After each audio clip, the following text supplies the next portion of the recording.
खिड़की प्रणाली और सरल निवेश प्रक्रियाओं की विस्तृत जानकारी दी। साथ ही उन्होंने बता दी कि लघु और मध्यम उद्योगों के लिए शुरू की गई विशेष प्रोत्साहन योजना के बारे में भी जानकारी दी गई। राजनीतिक क्षेत्र से आता हूं तो मेरी अपनी राजनीति का हमारा अपना दायरा हो सकता है, लेकिन ऐसा अनुभव भी आपको कम आया होगा कि अपने बीच में से कोई राज्य के मुख्यमंत्री बगैर राजनीतिक एजेंडे के राज्य के निवेश के लिए आपको जोड़ने के लिए खुद निमंत्रण देने आए और आपसे प्रेम के आधार पर एक संबंधों की डोर बनाए। मैं अपने विभागों के सारे अधिकारियों का भी अभिनंदन करता हूं और ये खुले मन से स्वीकार भी करता हूं कि यशस्वी प्रधानमंत्री का ये जो शासन का समय चल रहा है, मैं तो क्या आप सब जानते और आप तो क्या दुनिया जानती है। आज का समय भारत का समय है और भारत के समय में दुनिया के सब बड़े से बड़े देश अलग अलग प्रकार के दौर से गुजर रहे हैं। जो स्वनाम धन्य मुखिया होते हैं, सबसे बड़े अपनी श्रेणी में बैठने वाले लोग हैं, वो चेहरे से तो अलग दिखाते हैं कि वो बहुत कॉन्फिडेंस है, लेकिन अंदर कितना कॉन्फिडेंस है वो हम रोज देखते हैं। हमारा भारत का बढ़ता हुआ सैटेलाइट की गति से चलने वाला एक अलग दौर चल रहा है। माननीय मोदी जी के नेतृत्व में देश ने जिस प्रकार से सभी क्षेत्रों को समेटते हुए देश की जो एक नई प्रकार की आभा बनाई है, नया प्रकार का चित्र बनाया है, जिसमें कई सारे मिथक तोड़ दिए। अतीत के काल के भारतीय मतलब समय का पालन नहीं करेंगे, भारतीय मतलब प्रोग्रेसिव होने के बजाय पीछे की लाइन से नंबर आता है, भारतीय पता नहीं कितने प्रकार के जो हमारे मन में और सारी बातें चलती। अब तो कितना अच्छा लगता कि रेल भी हम निर्यात करने के लिए तैयार हो गए। ये हमारा बदलता दौर है। रेल से लगा करके हर क्षेत्र के अंदर कितने प्रकार के निवेश के, डिफेंस में इतना बड़ा निवेश कोई सोच सकता है क्या? और डिफेंस की टेक्नोलॉजी के लिए मैं अपने प्रदेश की भी तारीफ करना चाहूंगा और माननीय प्रधानमंत्री जी की भी तारीफ करना चाहूंगा। हमारी निवेश की पॉलिसियों के बलबूते पर हमारे यहां रेल कोच बनाने के लिए भी कौन आए राघवेंद्र जी, है ना? तो ये अब आप बताओ, रेल कोच बनाने के लिए 1800 करोड़ की फैक्ट्री मध्य प्रदेश में लगा रहा है, यहां से चल करके हमारे पास आ रहा है। बीएमएल ने बड़ा प्रोजेक्ट मानी राजनाथ सिंह जी के माध्यम से। आमतौर पर डिफेंस वाले रेल से संबंध कैसे रखेंगे, लेकिन ये जो नया दौर है, हर एक को काम करने की छूट, हर एक क्षेत्र में आगे बढ़ने की संभावना। तो आज हम जब आपसे बात कर रहे हैं तो मैं अभी हमारे महेश कोहली जी से कह ही रहा था कि हाइड्रा पंप स्टोरेज का जो प्रोजेक्ट है, मैं वैसे ही बात कर रहा था। उनने इंग्लैंड की नौकरी छोड़ करके भारत आए, भारत से अपनी यात्रा प्रारंभ की और उनने कहा था अभी तक हमारा सबसे बड़ा पंप हाइड्रो का एनर्जी का प्रोजेक्ट अभी हमारा कहां है? नहीं, अभी कहां चल रहा है? आंध्रा में चल रहा है। और इसको बनाने में कितना साल लगा था? 4 साल लगा था। और जो नीमच में बना रहा है वो इससे बड़ा भी है, और ये विदेश में बनता तो 8-10 साल लगते। ये 2 साल में मध्य प्रदेश में बना रहा है, ये इतना में पर्याप्त हो जाएगा। और ये मैं आपको इसलिए कह रहा हूं कि इससे जुड़ी हुई एक बड़ी जोरदार रोचक बात भी बताता हूं। कभी कभी क्या होता कि पॉलिसियां तो लिखी होगी चाहे जो, ये भी ये छूट देंगे, वो भी बात करेंगे। बिल्कुल सही कहा। मैं आपका सुधाकर आप हमारे माननीय जयदेव जी का धन्यवाद देना चाहूंगा कि आपने जो जो बात कही बिल्कुल सही बात है। ये तो हमने सारी बातों को करने के लिए अपने पावर सारे अधिकारियों को देके रखे ही हैं कि आखिर हमने कोई कमिटमेंट किया है तो कमिटमेंट को तुरंत पूरा कराना चाहिए। लेकिन वो तो लिखित में है, उसको करना है तो वो उनके दायरे में करेंगे। अब जो बगैर लिखा हुआ वो कैसे होना चाहिए? तो जैसे इनका विषय आया तो इन्होंने कहा कि हम इस पर और तेजी से काम कर सकते हैं। तो पंप हाइड्रा के लिए, जो पंप स्टोरेज के लिए जो नीचे चंबल का पानी है, वो राजस्थान सरकार और मध्य प्रदेश दोनों के बीच का डैम है और ये पानी निकल करके मध्य प्रदेश से सीधा राजस्थान में जाता है। तो राजस्थान वाले पानी को हाथ नहीं लगाने देते हैं, क्योंकि वो पानी का विषय तो ऐसे ही रहता है तो गर्मी के दिन में पानी निकाल देंगे तो बाद में फिर कष्ट आ जाएगा। तो इनने कहा अगर वो पानी निकाल नहीं देंगे तो हमारा नीचे का प्रोजेक्ट कैसे बनेगा। इनने भी बड़ा अच्छा टेक्नोलॉजी लगाई। आमतौर पे पंप स्टोरेज में दोनों तरफ टैंक चाहिए। ये हैदराबाद से है तो और अच्छा, हमको मैंने पहले ही तारीफ कर दी हैदराबाद के लोगों की। उन्होंने कहा यार ऊपर नीचे डैम बना हुआ, ऊपर ही तो टैंक बनाओ, नीचे डालो ऊपर निकालो, क्या फर्क पड़ता, दो क्यों बनाओ, एक ही बना लो। इनने और अच्छी टेक्नोलॉजी लगा दी। तो जो बड़े बड़े डैम हमारे हैं नीचे के, तो मैंने ऐसे मित्रता के बस मेरे राजस्थान के माननीय मंत्री मुख्यमंत्री भजन लाल जी से मेरे बहुत अच्छे संबंध है। ये केवल इसलिए बता रहा हूं कि माननीय मोदी जी के नेतृत्व में कितने बड़े बड़े काम हो रहे हैं। हमारी सबकी राज्यों की भावना भी बदल गई कि आखिर राजस्थान, मध्य प्रदेश, उत्तर प्रदेश जैसे कर्नाटक, तमिलनाडु, आंध्र, ये भाई भाई तो है। हमारे पास पानी बहुत है मध्य प्रदेश के पास, तो मध्य प्रदेश का पानी राजस्थान में जाए तो 20-25 साल से मुकदमा चल रहा था। पार्वती, कालीसिंध, चंबल का इधर का पानी ज्यादा क्यों ले ले, कम क्यों ले ले, इसी बात का झगड़ा। हमारी सरकार बनी, उनकी सरकार बनी संयोग से, तो हमने दोनों ने मिलकर तय कर दिया कि 5% वो ज्यादा पानी ले रहे, तो हमने कहा दे दें दो, वो कौन से पाकिस्तान वाले, अपने ही तो है, तो पानी तो देना है, हमको क्या फर्क पड़ रहा है। मध्य प्रदेश तो नदियों का मायका है, 250 से ज्यादा नदियां हैं, लेकिन पता नहीं क्या ये लोकतंत्र की एक लीला होती है कि वहां कांग्रेस की पार्टी थी या हमारी पार्टी थी, तो इस झगड़े में मालूम पड़ा 20-25 साल तक पूरा राजस्थान, हमारे यहां तो पानी की फिर भी पर्याप्त उपलब्धता, लेकिन वहां के 15-17 जिलों में बहुत भयंकर स्थिति थी। हमने माननीय मोदी जी के नेतृत्व में, मोदी जी और इस मामले को प्रोत्साहन देने वाले पीकेसी योजना का जो 70,000 करोड़ रुपए का पैसा लगना था, उनने कहा 90% भारत सरकार देगी, दोनों राज्यों को मिलाकर केवल 5-5% ही देना पड़ेगा। तो देने वाला दे रहा ना, हम परवारी लड़ रहे, पता नहीं क्या कांग्रेस को क्या हो गया था। तो हमने कहा कोई बात नहीं। हमने जब पानी देकर के दोनों के बीच में बड़ी नदी जोड़ो अभियान का एक शुरुआत की, तो हमारे संबंध राज्यों के बीच परस्पर सौहार्द भी हो रहे हैं। और उसका परिणाम क्या निकला, मैंने उनसे कहा कि जरा ये पानी आप खोल दो तो हमारे इनका काम हो जाएगा। उन्होंने कहा ठीक है कल से ही कर देंगे। उन्होंने बटन दबाया, 2-3 दिन में पानी खत्म हो गया, हमारा काम चल गया, परवार है तो काम हो गया। इनकी जो कठिनाई थी जिसपे हम 2-4 साल तक परेशान होते थे, और ये अगर राज्य के मुखिया है और मुखिया इस बात को समझ ले तो और क्या चाहिए, यही तो चाहिए। आखिर आप बताओ, ये बिजली बनाएंगे तो क्या घर में अकेले जला लेंगे, बिजली तो देश के काम आएगी, देश के सारे लोगों के काम आएगी। और ये आजकल तो रिन्यूएबल एनर्जी का ही तो जमाना है, जिसके माध्यम से आप कार्बन क्रेडिट अलग लोगे कि नहीं लोगे, वो लेना भी चाहिए। आज के इस दौर में जितने प्रकार से लाभ ले सकते हैं, सरकार का मतलब सरकार के साथ, हमारी व्यवस्थाओं के साथ देश के स्वाभिमान के साथ जोड़ने का महत्व है। और देश के स्वाभिमान से दुनिया के सामने देश सिर तान करके सबके सामने खड़ा होता है। हमें इस बात का गर्व है, मोदी जी के नेतृत्व में अब देश बदल रहा है। आज का ये दौर इस बात के लिए बुला रहा है। इसलिए किसी भी राज्य में जा रहा हूं तो मैं हर जगह यही कहता हूं कि आप यहां भी काम करिए, हमारे यहां भी काम करिए। यहां काम करने और मैं आपको निमंत्रण देने का मतलब आया कि यहां ताला लगा दो और वहां आ जाओ, ऐसा नहीं है। आप जहां भी हैं उस काम को बढ़ाते जाइए। काम को बढ़ाने के लिए परमात्मा ने आपको मौका दिया और हमने आपको निमंत्रण दिया। और इसके मतलब क्या है, इसका मतलब है कि आज हमारे परमात्मा ने हम सबको क्षमता योग्यता दी और कर्मवाद के आधार पर हमारे काम को बढ़ाना, आपके काम के बढ़ाने मतलब कई गरीब लोगों के घर में उनके लिए उनको समृद्ध करना भी है, उनकी गरीबी दूर करना भी है, भारत को समृद्ध करना ताकि भारत की सनातन संस्कृति से दुनिया का परिचय कराना, दुनिया के सामने हमारी अपने क्षमतावान लोग, नहीं तो हमारे इन सारी व्यवस्थाओं के मतलब क्या रह जाएंगे।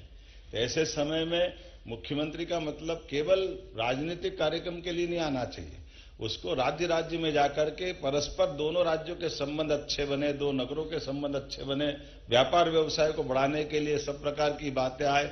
ये 18 पॉलिसियां हमारे विभाग के द्वारा जारी की गई। उन पॉलिसियों पे तो काम होगा ही सही, उसके अलावा भी मुख्यमंत्री बैठ करके इस बात की गारंटी दे कि ये लिखा हुआ तो अपनी जगह, इसको बगैर लिखे में भी हम बैठे हैं, आपको क्या चाहिए वो सब देंगे, आप भी आगे बढ़ो, हमारा राज्य भी आगे बढ़े, हम और आप सब मिलकर देश को आगे बढ़ाएं। आज इसी बात की आवश्यकता है। तो अब भाषण तो बहुत हो गए, बात भी सारी आ गई। कितना अच्छा लगता है जब हमसे जिन जिन के संबंध आए, उन्होंने सबसे मध्य प्रदेश के साथ जुड़े हुए संबंधों की तारीफ भी की। और जब हमारी सरकार को, नवगठित सरकार को माननीय मोदी जी के नेतृत्व में लगभग 2 साल होने आए। हमने ये साल तो उद्योग रोजगार वर्ष का ही डिक्लेयर किया था, इसलिए सभी सेक्टर में समान रूप से, कुछ तो हमने टूरिज्म के और बाकी अधिकारी बुलाए नहीं थे। हमने कहा हमारी यहाँ इसकी फिल्म दिखा करके काम चला ले, क्योंकि जितने सारे क्षेत्र हैं इतने प्रकार की व्यवस्था बना दी है कि अब हमारे अधिकारी भी आधे टाइम तक बेचारे वो बोल बोल के ही सारी बात की अपनी कहानी सुनाते रहते हैं। लेकिन मैं जानता हूं कि होशियार लोगों को इतना थोड़ी सुनना पड़ता है। आप तो उड़ती चिड़िया के पंख गिनने वाले हो, किधर किधर प्रॉफिट है उधर उधर चलना है, उसमें क्या गलत है? क्योंकि आपको इस हाथ कंगन को आरसी क्या, पढ़े लिखे को फारसी क्या, अब आपने भी दुनिया देखी है। तो मैं तो केवल आपसे इतना ही कहने आया हूं कि यहाँ के लोग जब मोती पहचान लेते तो आदमी तो पहचान ही लेते होंगे, इसमें क्या दिक्कत है? आज के इस अवसर पर मेरी अपनी ओर से राज्य सरकार के द्वारा इस सत्र में आपका अभिनंदन है, और ये बात तय है कि परमात्मा की दया से हम सबको ये यशस्वी प्रधानमंत्री के नेतृत्व में विकास के लिए अलग अलग सेक्टर में बड़ी संभावना है। मध्य प्रदेश में सभी क्षेत्र में समान रूप से संभावना है। आप जिस क्षेत्र में काम कर रहे हो उसमें भी करें, आपके परिवार के अंदर और संभावना मिल रही, मित्रों के अंदर संभावना मिल रही, उनको जोड़ करके भी सभी सेक्टर में सभी सरकार की व्यवस्थाओं के लिए मध्य प्रदेश सरकार आपका पलक पावड़े बिछा करके स्वागत करती है। एक बार फिर यहाँ के राज्य के लिए भी और वहां के लिए भी दोनों प्रकार से मेरी शुभकामना, बधाई। भोपाल में बीजेपी नेता विष्णु दत्त शर्मा ने कांग्रेस के वरिष्ठ नेता दिग्विजय सिंह के हालिया बयान की कड़ी निंदा की है। दिग्विजय सिंह ने छत्तीसगढ़ के हिडमा में हुए नक्सली एनकाउंटर को फर्जी बताया था, जिस पर विष्णु दत्त शर्मा ने कहा कि यह देश विरोधी बयान है और ऐसा लग रहा है कि वे नक्सलियों का समर्थन कर रहे हैं। शर्मा ने कहा कि इससे पहले दिग्विजय सिंह ने बटाला हाउस एनकाउंटर को भी फर्जी बताने का विवादित बयान दिया था। उन्होंने मांग की है कि माननीय न्यायालय को संज्ञान लेकर इस मामले में कार्रवाई करनी चाहिए। विष्णुदत्त शर्मा ने जोर देकर कहा कि दिग्विजय सिंह के बयान से देश के सुरक्षा बलों और कानून व्यवस्था पर सवाल उठते हैं और इस बयान की कड़ी निंदा की जानी चाहिए। बालाघाट में नक्सली मुठभेड़ में मध्य प्रदेश के हमारे साहसी और निडर जो पुलिस इंस्पेक्टर आशीष शर्मा ने जिस प्रकार से नक्सलवादियों को उखाड़ करके फेंका, एक बार नहीं 3-3, 4-4 बार मुठभेड़ में आशीष शर्मा ने भूमिका निभाई और उसका परिणाम रहा कि उन्हें आउट ऑफ टर्न प्रमोशन भी मिला।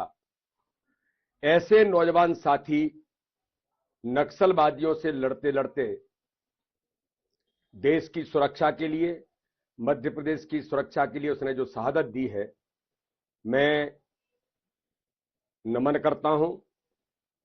आशीष शर्मा जैसे शहीदों को आज वो हम सब के लिए प्रेरणा का माध्यम बने हैं, लेकिन दुर्भाग्य है दिग्विजय सिंह लगातार हमारे सैनिक शहीदों पर जिस प्रकार से आक्रमण कर रहे हैं, और उन्होंने कहा कि आशीष शर्मा की जो शहादत हुई है और वो जो एनकाउंटर हुआ है वो फर्जी एनकाउंटर है। किसके आधार पर दिग्विजय सिंह ने कहा? एक शहादत का घोर अपमान दिग्विजय सिंह ने किया है। आप जिम्मेदार नागरिक हैं, एक प्रदेश के मुख्यमंत्री रहे हैं, जो करोड़ों का नक्सली जिसके ऊपर कितने अपराध, नृशंस हत्याओं लोगों की उसने की हैं, ऐसे खूंखार नक्सली की हत्या, वो उसको हत्या मान रहे हैं। दिग्विजय सिंह उसको हत्या कह रहे हैं। आशीष शर्मा की शहादत हुई और खूंखार नक्सली को नेस्तनाबूद किया हमारी पुलिस ने, हमारे प्रशासन ने मिलकर के। दिग्विजय सिंह की लगातार आदत, बटाला हाउस के अंदर मोहनचंद शर्मा की शहादत को फेक एनकाउंटर कहा था और उस आतंकवादी के गले मिलने गए थे, और माननीय सर्वोच्च न्यायालय ने देश के उस आतंकवादी को फांसी की सजा दी थी। ये वही दिग्विजय सिंह है। स्वतंत्र किसान संघ के द्वारा ग्राम टेगरिया में अनोखा विरोध प्रदर्शन किया गया। किसानों ने यहां जनप्रतिनिधियों के पुतले को अर्थी के रूप में सजाया और पूरे गांव में पुतले को घुमाया। इसके बाद बता दें कि मांगलिक परिसर के बाहर धरना स्थल के पास पुतलों का दहन किया गया।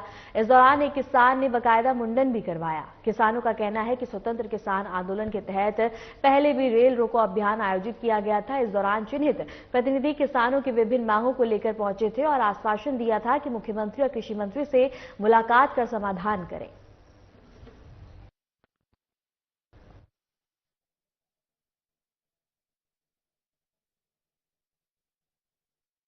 आज जो किसान समाज के साथ में हमारे क्षेत्र के जनप्रतिनिधियों ने विश्वासघात किया है, इसके विरोध में आज शव यात्रा निकाल के उनको पूरे संस्कार के साथ में आज हमने अग्नि दी है। हमारे हिंदू संस्कार में मुंडन किया जाता है, यही हिसाब से मैंने अपने समाज की ओर से मुंडन करवाया है। मंदसौर जिले के थाना क्षेत्र के ग्राम बसई में बीती रात ट्रैक्टर चोरी की बड़ी वारदात हुई। आरोपित के सदस्य ट्रैक्टर चोरी करते हुए सीसीटीवी कैमरे में कैद हो गए। फुटेज में देखा जा सकता है कि आरोपित बंदूक से फायरिंग करते हुए घटना को अंजाम दे रहे थे। ग्रामीणों ने बताया कि अचानक शोर सुनकर जब वे बाहर निकले तो आरोपियों ने सुरक्षा के लिए फायरिंग की, जिससे पूरे क्षेत्र में दहशत का माहौल बन गया। पुलिस भी मौके पर पहुंची, लेकिन आरोपित फायरिंग करते हुए भाग निकले और ट्रैक्टर को ले जाने में असफल रहे। बता दें कि पुलिस ने मामले की जांच शुरू कर दी है। सीसीटीवी फुटेज के आधार पर आरोपियों की पहचान कर उन्हें पकड़ने की कोशिश की जा रही है।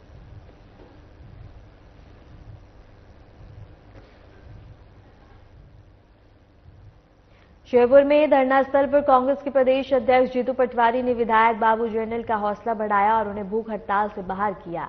उन्होंने एसडीएम से कहा है कि 1 दिसंबर से पहले किसानों को मुआवजा दिया जाए, अन्यथा कांग्रेस विधायक उनका समर्थन करेंगे। और धरना स्थल पर दिव्यांगों ने भी ज्ञापन सौंपा। पटवारी ने कहा कि कांग्रेस सरकार बनने पर दिव्यांग को पेंशन 3000 प्रतिमाह दी जाएगी।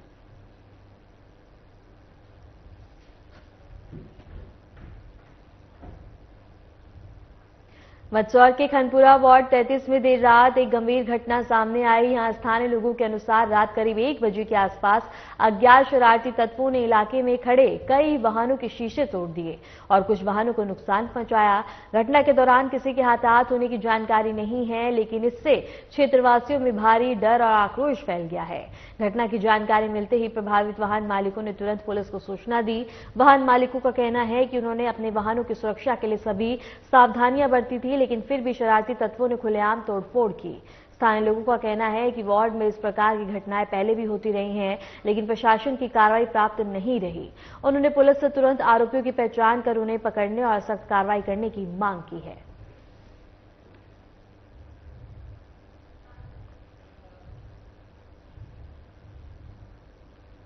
मंदसौर के थाना क्षेत्र में जगाखेड़ी विहार के सामने सड़क किनारे अज्ञात लाश मिलने से इलाके में सनसनी फैल गई। घटना बीती रात हुई, जब राहगीरों ने शव देखा और तुरंत पुलिस को सूचना दी। पुलिस ने मौके पर पहुंचकर जांच शुरू की है। मृतक की पहचान प्रदीप पिता पवार निवासी मयूर कॉलोनी के रूप में की जा रही है। शव को पोस्टमार्टम के लिए जिला अस्पताल भेजा गया। साथ ही पुलिस आसपास के सीसीटीवी फुटेज की भी जांच कर रही है, ताकि घटना के पीछे के कारणों और संदिग्धों का पता लगाया जा सके। वो बॉडी मिली थी अपने ये जग्गाखेड़ी रोड पे, तो वहाँ से 100 डायल लेके आई थी, तो यहाँ अस्पताल में मैं पीएम कराने के लिए आया हूँ। क्या नाम था ऐसा कुछ जानकारी? प्रदीप पिता कचरूलाल पवार। फिलहाल के लिए मध्य प्रदेश की खबरों में इतना।